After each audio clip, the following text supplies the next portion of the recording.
గ్రామాలను ట్యాగ్ చేసి ఇంటింటి జ్వర సర్వే చేయాలని, సమయపాలన పాటించాలని వైద్యాధికారులను వరంగల్ జిల్లా కలెక్టర్ రాహుల్ శర్మ ఆదేశించారు. వైద్యుల డ్యూటీ షెడ్యూల్ను ఆసుపత్రిలో ఉంచాలని చెప్పారు. చిట్యాలలోని కమ్యూనిటీ ఆరోగ్య కేంద్రాన్ని కలెక్టర్ ఆకస్మికంగా తనిఖీ చేశారు. ఆన్లైన్లో నమోదు చేసిన రోగుల వివరాలను ఆయన పరిశీలించి ఆసుపత్రి అంతా కలియ తిరిగారు. తెలంగాణ ముఖ్యమంత్రి రేవంత్ రెడ్డిని ఖైరతాబాద్ శ్రీ గణేష్ ఉత్సవ కమిటీ కలుసుకుంది. జూలీ హిల్స్లోని రేవంత్ రెడ్డి నివాసంలో వారు కలుసుకుని వినాయక నవరాత్రి ఉత్సవాల ఆహ్వానాన్ని అందించారు. ఈ సందర్భంగా ముఖ్యమంత్రి రేవంత్ రెడ్డికి అర్చకులు ఆశీర్వచనం చేశారు. అల్వాల్ సర్కిల్ 134వ డివిజన్ వార్డు కార్యాలయం వద్ద మట్టి వినాయకులను కార్పొరేటర్ శాంతి శ్రీనివాస్ రెడ్డి పంపిణీ చేశారు. పర్యావరణ పరిరక్షణ కోసం ప్రతి ఒక్కరూ మట్టి విగ్రహాలకు పూజలు చేయాలని కార్పొరేటర్ తెలిపారు. ప్లాస్టర్ ఆఫ్ ప్యారిస్తో తయారు చేసిన విగ్రహాలను చెరువులలో నిమజ్జనం చేయవద్దని, పర్యావరణాన్ని పాడు చేయొద్దని ఆమె సూచించారు. మూగజీవాల వేదనను ప్రభుత్వ విప్ ఆది శ్రీనివాస్ తీర్చి గొప్ప మనసు చాటుకున్నారు. శ్రీనివాస్ ఆదేశంతో వేములవాడ రోడ్లపై తిరుగుతున్న సుమారు 20 ఆవులు, కోడెలను పట్టుకుని విపరీతంగా పెరిగిన వాటి డెక్లను వెటర్నరీ డాక్టర్లు, సిబ్బంది తీయించారు. మూగజీవాల వేదన తీర్చడంపై స్థానికులు, హిందూ సంఘాల నేతలు, గో సంరక్షకులు, జంతు ప్రేమికులు హర్షం వ్యక్తం చేశారు.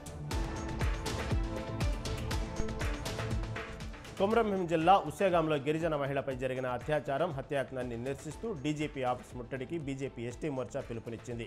దీంతో మోర్చా రాష్ట్ర అధ్యక్షులు కళ్యాణ్ నాయక్, ప్రధాన కార్యదర్శి రవి నాయక్ను పోలీసులు ముందస్తు అరెస్టు చేశారు. డీజీపీ ఆఫీస్కి వారు వెళుతుండగా ఓయూ వద్ద అరెస్టు చేసి నల్లకుంట పోలీస్ స్టేషన్కి తరలించారు.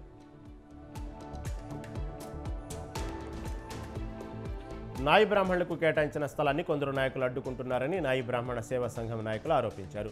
జూబ్లీహిల్స్ రెహమాన్ నగర్ డివిజన్లో ఇచ్చిన స్థలంలో గణపతి విగ్రహాన్ని ఆవిష్కరిస్తామని వారు ప్రకటించారు. అయితే కొంతమంది స్థానిక నాయకులు అడ్డుకుంటున్నారని వారు ఆరోపించారు.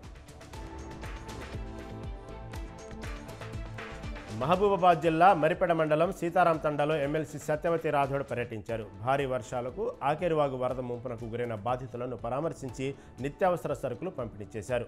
భారీ వరదలలో ఖమ్మం జిల్లాకు చెందిన తండ్రి, కూతురు కొట్టుకుపోయి మరణించడం కలిసివేసిందని సత్యవతి రాథోడ్ అన్నారు. ముంపు బాధితులకు అండగా ఉంటామని హామీ ఇచ్చారు. కాకినాడ జిల్లాలో యానిమేటర్లు రోడ్డెక్కారు. కూటమి ప్రభుత్వం వచ్చిన తర్వాత యానిమేటర్లపై వేధింపులు ఎక్కువయ్యాయని వారు ఆరోపించారు. గత ప్రభుత్వం నియమించిన తమను తీసేస్తామనే అధికారులు, ఎమ్మెల్యేలు బెదిరించడం సరికాదని యానిమేటర్లు ఆగ్రహం వ్యక్తం చేశారు. కాకినాడ కలెక్టరేట్ వద్ద యానిమేటర్లు భారీ ఎత్తున నిరసన కార్యక్రమం నిర్వహించారు. మేడ్చల్ జిల్లా తుమ్మకుంట మున్సిపాలిటీ పరిధిలో అక్రమంగా నిర్మిస్తున్న గోడౌన్లను అధికారులు కూల్చివేశారు. ఏంజల్లోని దేవుని భూముల్లో నిర్మిస్తున్న గోడౌన్లను టౌన్ ప్లానింగ్ అధికారిని మణిహారిక ఆధ్వర్యంలో కూల్చివేశారు. అక్రమంగా నిర్మాణాలు చేపడితే సహించేది లేదని మణిహారిక హెచ్చరించారు. హన్మకొండలోని ములుగు రోడ్డులో ఉన్న అజారా హాస్పిటల్లో వైద్యం వికటించి మహిళ మృతి చెందింది. దీంతో హాస్పిటల్లో మహిళ బంధువులు ఆందోళన చేపట్టారు. గుండె చికిత్స కోసం ఆ మహిళ అజారా హాస్పిటల్లో చేరింది. ఆపరేషన్ తర్వాత ఆమె మృతి చెందింది. వైద్యుల నిర్లక్ష్యం వల్లే మృతి చెందిందని బంధువులు ఆందోళన చేపట్టారు. న్యాయం చేయాలని వారు డిమాండ్ చేశారు. భారీ వర్షాలు బుడమేరు సృష్టించిన విలయంలో విజయవాడలో పలు చోట్ల కన్నీటి దృశ్యాలు కనిపిస్తున్నాయి. విజయవాడ చిట్టినగర్లో అదృశ్యమైన 14 ఏళ్ల బాలుడు వరద నీటిలో శవమై తేలాడు. నడుము లోతులో ఉన్న వరద నీటిలో బాలుడి మృతదేహాన్ని కుటుంబ సభ్యులు తీసుకెళ్తున్న దృశ్యం అందరినీ కలిసివేసింది. కొడుకు మృతదేహాన్ని చూసి కన్నతల్లి రోదనలు అందరినీ కంటతడి పెట్టించాయి.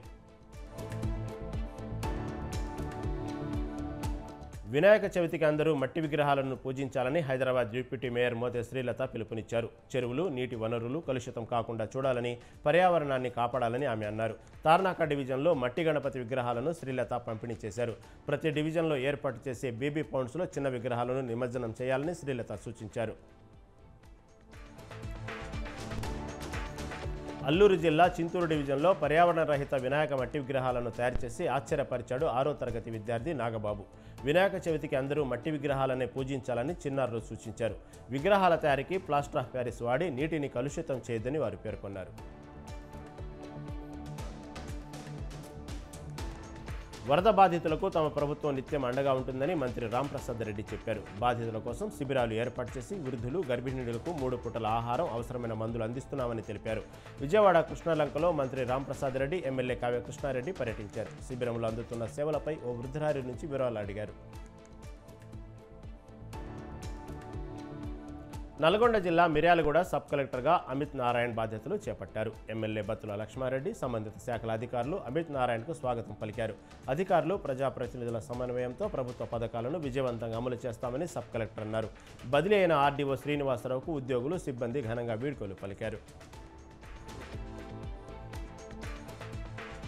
తెలంగాణకు చెందిన ఫేక్ పోలీస్ ప్రశాంత్ గుట్టును నంద్యాల జిల్లా శ్రీశైలం సీఐ ప్రసాదరావు రట్టు చేశారు. హైదరాబాద్ కమిషనరేట్ పరిధిలో తాను ఆర్ఎస్ఐగా అంటూ ప్రశాంత్ హల్చల్ చేశాడు.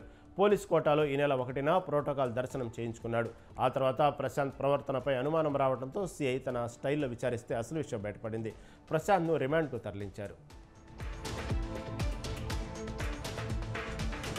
హైదరాబాద్ గుడిమల్కాపూర్ పోలీస్ స్టేషన్ పరిధిలో వారం రోజుల క్రితం జరిగిన దోపిడీ కేసులో 5 దొంగలను అరెస్ట్ చేసినట్లు టాస్క్ ఫోర్స్ డీసీపీ సుధీంద్ర తెలిపారు. తిబార్మాల్ జ్యువెలర్స్ మేనేజర్ శ్రీకాంత్ నుంచి 50 లక్షల నగదు ఉన్న బ్యాగును హరిప్రీత్ సింగ్, మంప్రీత్ సింగ్, గుర్జిత్ సింగ్, అబ్బు, శ్రవణ్ ఎత్తుకెళ్లారని డీసీపీ వెల్లడించారు. వారి నుంచి 43,80,000 రికవరీ చేసినట్లు చెప్పారు. సేంద్రియ సాగుకు కేంద్రం అధిక ప్రాధాన్యమిస్తుందని త్రిపుర గవర్నర్ ఇంద్రసేనారెడ్డి చెప్పారు. సాంప్రదాయ వ్యవసాయాభివృద్ధి పథకాన్ని సద్వినియోగం చేసుకోవాలని రైతులను సూచించారు. మహబూబాబాద్ జిల్లా తాళ్లపూసపల్లిలో పంటలకు పిచికారీ చేసే డ్రోన్లను ఆయన ప్రారంభించారు. అరబిందో ఫార్మా సాయంతో హైడ్రోఫోనిక్స్ పద్ధతిలో సాగు చేసే పసుపు పంటలను పరిశీలించి సేంద్రియ సాగు శిక్షణలో పాల్గొన్నారు.